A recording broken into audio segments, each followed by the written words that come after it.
Oh no, oh no, oh no. Right.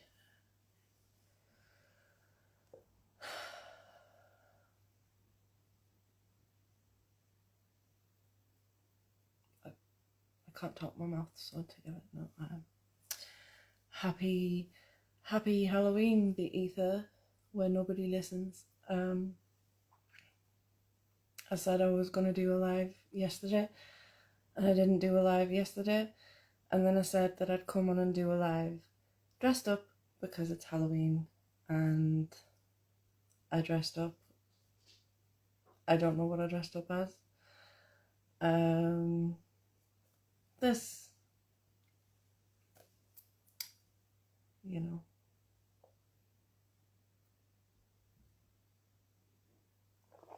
This is my hat. This is not tea. This is my hat. And happy Halloween. And this is a toast. Happy Halloween. So I said I was going to do a live yesterday, and I didn't do a live yesterday.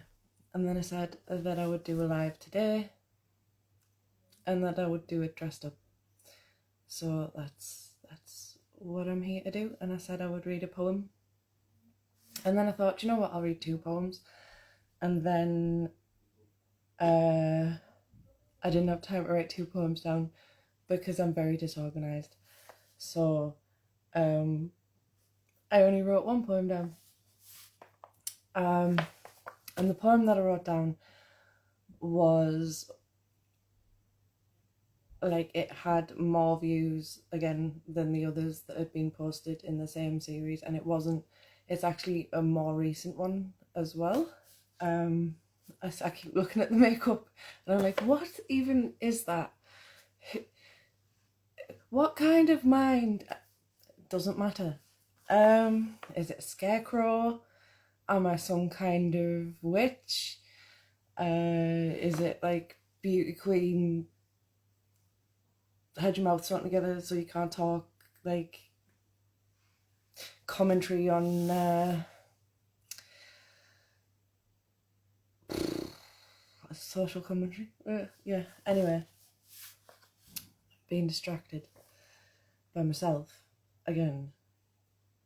I need to take that off. Right. Oh god, is that even worse? Look at the hat hair. Hang on, sort that out.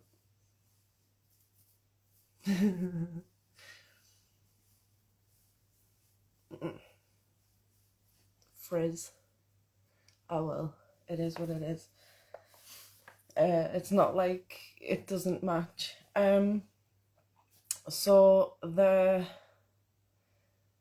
poem that I'm gonna read was one that was like it was, like I said, it was one of the more viewed in a series of poems that I posted on the same day, and it was a recent day.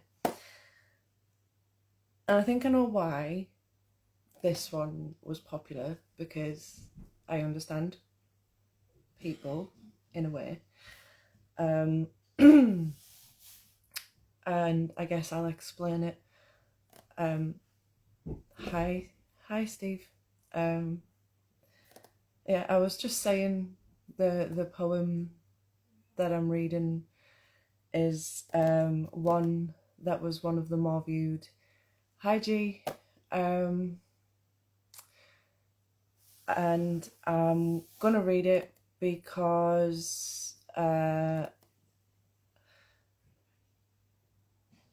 think, hang on, I've lost my train of thought. Sit up straight. Take a drink. Chill. How are you? Happy Halloween.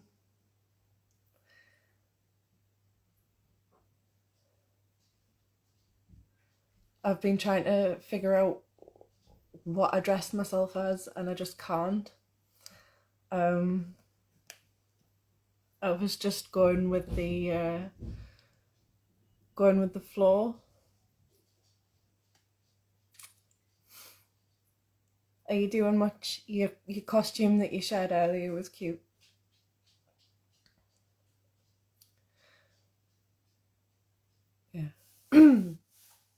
lags make conversations wild.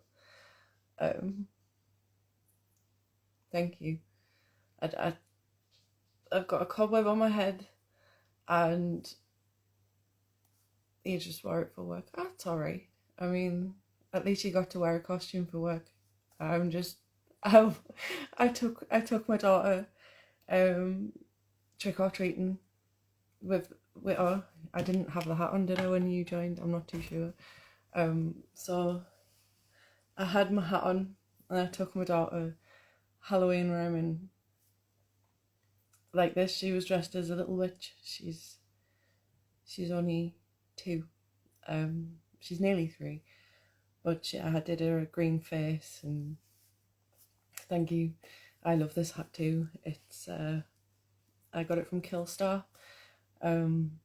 It's a staple for my wardrobe. I do enjoy wearing it, especially because I'm so tall.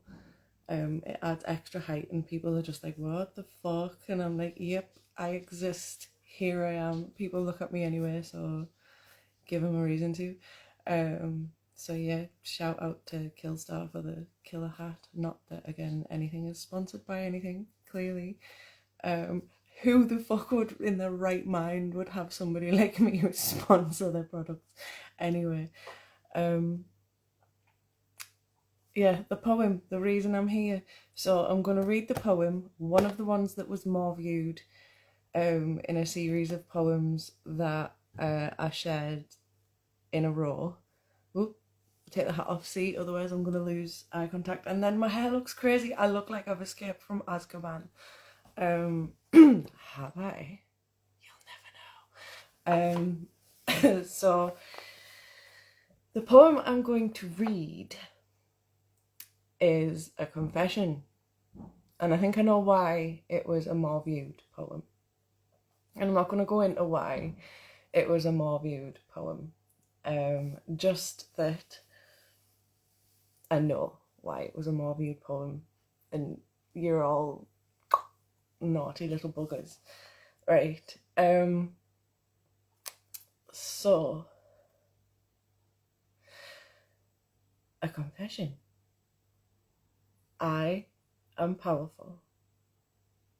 I am strong.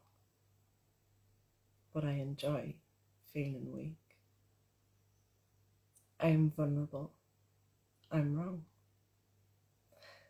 My attitude, tongue-in-cheek. It's a game, old and true, played by so many before. I'm no leader. I'm the lost. My resistance on the floor. I'm no prey, but I'm worthy.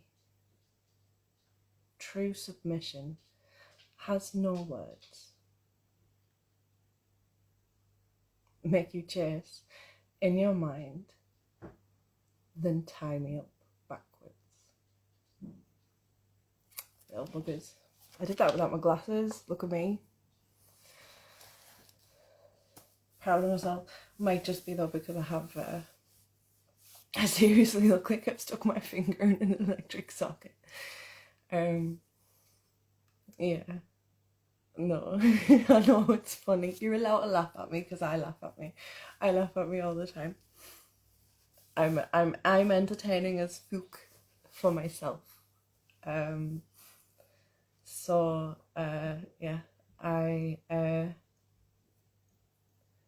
where did that poem come from?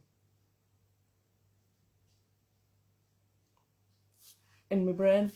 Like I said on I think it might have been the last one where I had like the dress on. I'm not going to explain every poem. I'm going to leave some poems down to like personal interpretation because I think it's better that way. Of course I know what the poem's about and what I was thinking while I was writing it, but it doesn't mean that I need to tell everybody else. Mystery is fun sometimes, and I enjoy mystery because I was gonna, and I thank you, G. I was gonna talk about. I said I was gonna talk about horror, and that's gonna be so easy for me. I say that and then I'll curse myself, but no, I've clearly I got a little bit of a love for horror. I have always enjoyed, like I've said before, the dark and the macabre. So I suppose we'll go a little bit deeper, because it's Halloween. Happy Halloween again.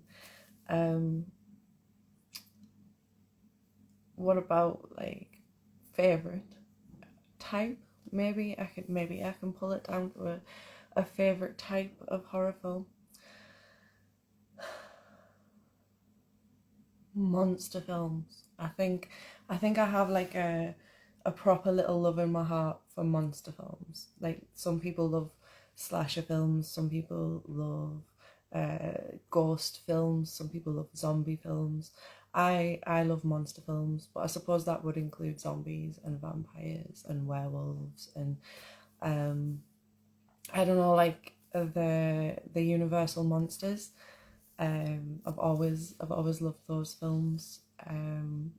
Even though to a lot of like the younger generations, I suppose they might even be quite hard to watch now, but I appreciate them. And I appreciate a lot of the icons in horror, the female icons, the ones who would have hosted the late night horror marathons. I don't think we really got anything like that was specifically UK based, but people like Elvira and Vampira and the greats, and even down to Morticia. I've mentioned the Adamses before. I remember watching the black and white Adams Family when I was young, on a weekend because I was allowed to stay up to watch it. But I've always loved the Adams Family. Like I said, I had long black hair, dark eyes, quite a quiet demeanour. Oh, a lovely name for a doggy. A puppy named Wednesday. Are you doing anything? Oh, it's her birthday today. Happy birthday, Wednesday. Strange thing to say, but I said it. Have you got any favourite horrors, G? While I have a sip of my unidentified drink. Oh yeah, I did the demon fingery things, because monsters don't wash their hands, and dead things decay.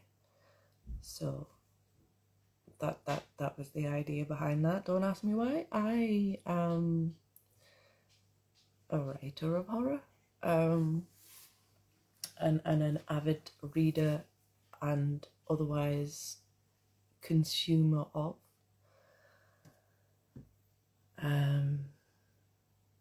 I also understand that tonight is a night when a lot of other people will be outside, but I live in the ether, and I can't go outside because there is no outside. There is only the ether, and that is, it's a mini series. Oh, Wednesday. Yeah, no, I've seen Wednesday on Netflix. It's decent. Um, it was definitely less disappointing than I was expecting it to be for something that um like the 90s Adams Family are iconic, and I think it's very difficult when you've got something that ingrained in like pop culture psyche to replace those two. So I thought it was like a really good idea for them to like move into Wednesday. I mean, there are other avenues that you can explore with the Adamses. You can take the Adamses from the comic strip that it was, the surrealist comic strip, and move it into like more adult environments where you can have things like BDSM, like I don't know, Morticia makes her money as a dominatrix, and Gomez runs fucking cam girls. You know, like I don't know why people forget that the Adamses generally like they're not a good family. Wednesday is like a baby serial killer. Morticia is clearly similarly inclined. Gomez quite possibly could be some form of like gangster. Like it's really, really easily interpreted is all I'm saying. And because it's already a dark genre, and because Tim Burton had it, it's already gothic. You can take it wherever you feel like taking it. Do you know what I mean? But I believe that about most things. As long as you make it your own, you can make a story your story. The lips that I did, like, I don't know, it's like monster mouth, even though it's just lipstick and eyeshadow. What did you do today? I made my face up like this. Yeah, so I'll probably read the poem again in a minute, and then oh, as in Hill House. I was so confused there. Sorry. No, Hill House. A Haunting of Hill House. See, it's decent again. But when I watched it, it made me cry. It didn't scare me. Because I watched it and I just saw, like... I saw an interpretation of mental illness. And isolation and the suicide and things like that as like I've mentioned before, people with different neurologies tend to have higher risk of dying by their own hand.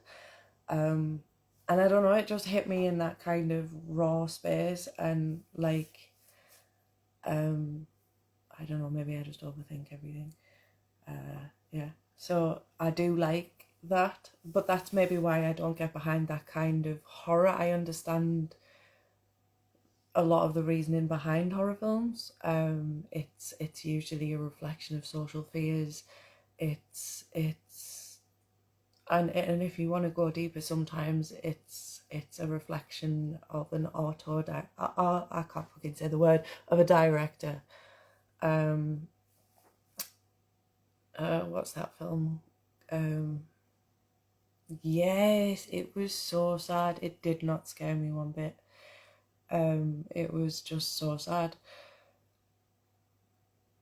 And I think the escapism gets lost when you start trying to tell too much of a serious message with horror films. And I think that's why I like monster movies so much, because monster movies are a little bit more about escapism and ostracization and things like that. And I felt ostracized quite a lot during my life. I've always been this way, obviously not walking around with full blown I don't give a fuck, look at me, I'm a demon looks. But I've always embraced the gothic look. I was blessed enough to go through the bullying for it. I earned my right to walk around like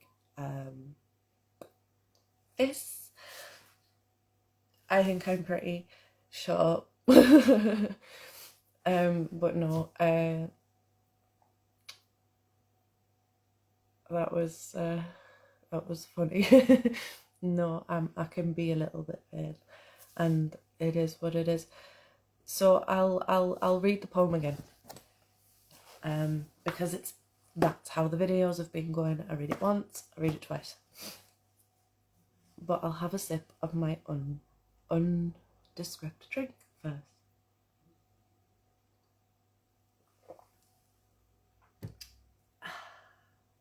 That is yummy. Oh, I don't show it. I don't know if you can see it. That's Sally. A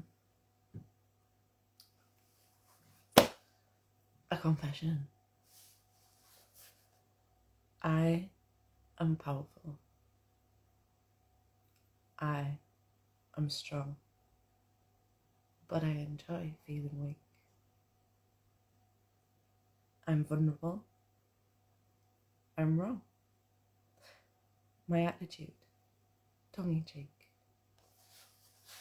It's a game, old and true, played by so many before.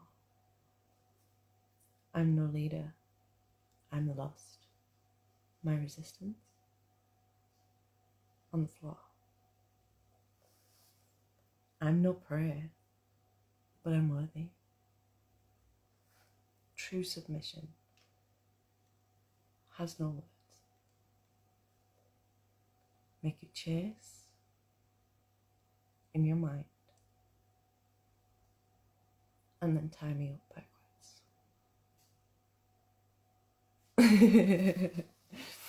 It's like the Joker's reading your poetry, but you know, so it is what it is. It is what I'm doing. All right, this is me. Hi, G, and hi, the ether. We're celebrating Halloween when the veil is thin and the dead can be themselves, and nobody bats an eyelid.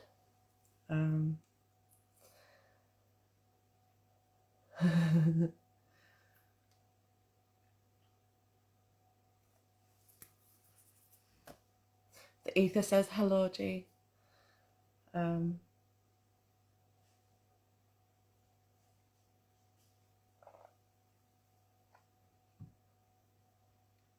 wish it would let me out. No, I'm joking. I like it here. It's quiet.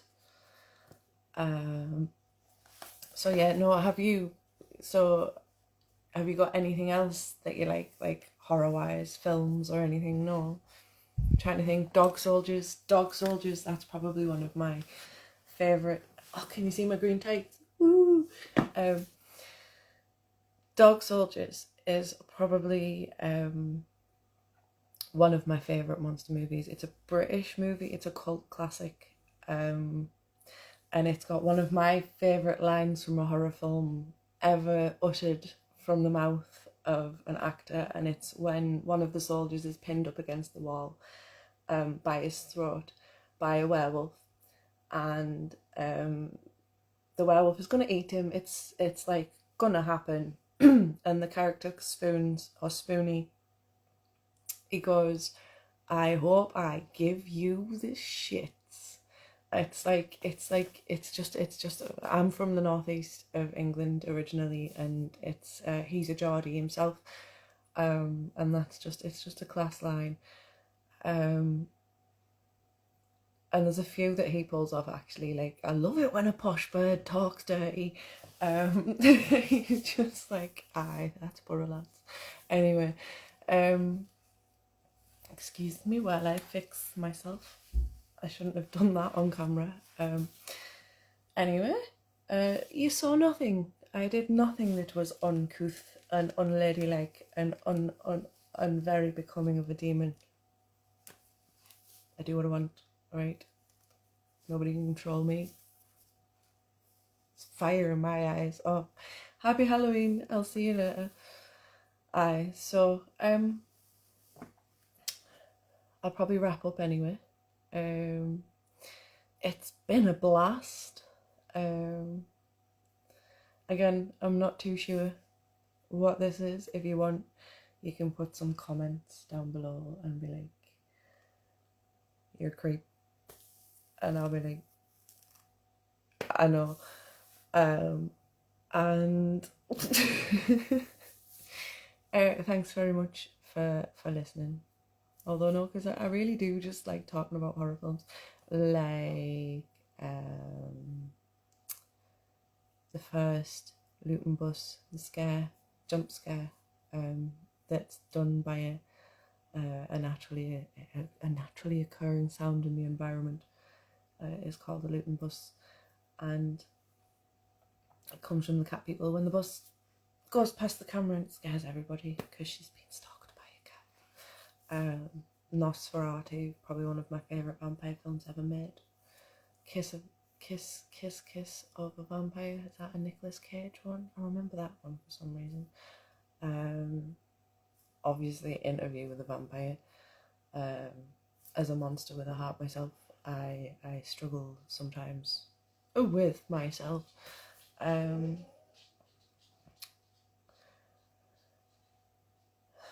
Vampire films. I mean, there was a point in my life when I watched Twilight, and then sparkly vampires, there wasn't enough darkness in it, and then I watched True Blood, and that was okay. And then I got COVID when the COVID stuff was happening, and I tried watching Vampire Diaries, and I was just like, what is this shit? And I understand that vampires are overdone, but again, there's just a lot of places, a lot of things that you could do with vampires that maybe haven't been done. But again, it depends on how far you're willing to explore into different places. Considering the way of the world right now, we can always do with a little bit more genuine creativity. So yeah, happy Halloween, and I hope everybody's had a good night or is still having a good night, and I'll see you on the other side.